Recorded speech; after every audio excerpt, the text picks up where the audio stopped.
Angafir gamota Mikael sunwama atisna gargare yeroma unduma kiyonde nakote akana narganne Mikael naege lubun kwa kambanne dusair gamota Mikael sunwama atisna gargare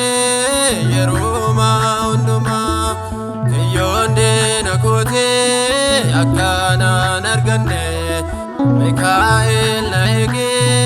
lubun kwa kambanne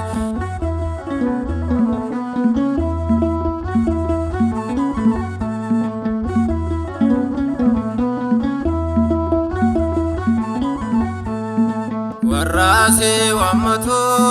duftari fatte Mikael yonjero diniko bakate ammasna ebise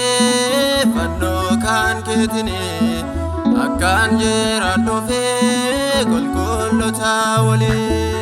dusair gamota Mikael sunwama atisna gargare yeroma unduma kiyonde nakote akana narganne Mikael naege lubun kwa kambanne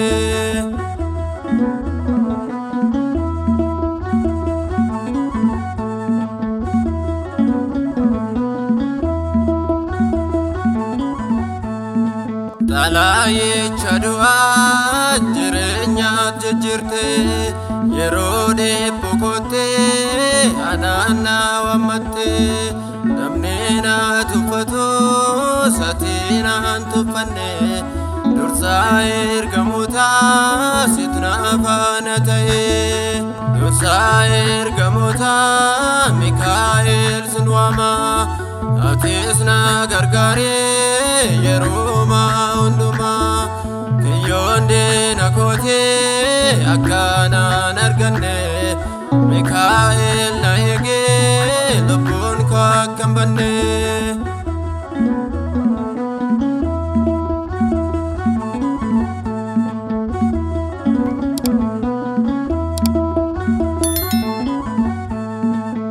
Akafomia bararte dinarra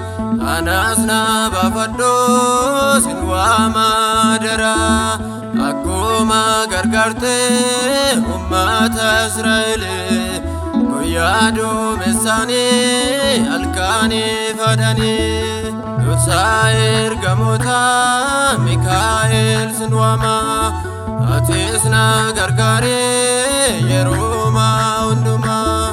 kiyonde nakote akana narganne Mikael naege lubun kwa kambanne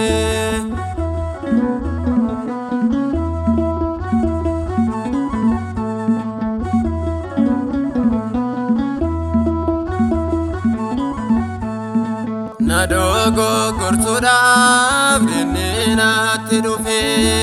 makake yuwamu dua jalanafe ikan makaketo enyo akka wakate kolkollo Mikael nafdabbaduate angafir gamota Mikael sunwama atisna gargare yeroma unduma kiyonde nakote akana narganne Mikael naege lubun kwa kambanne dusair gamota Mikael sunwama atisna gargare yeroma unduma kiyonde nakote akana narganne Mikael naege lubun kwa kambanne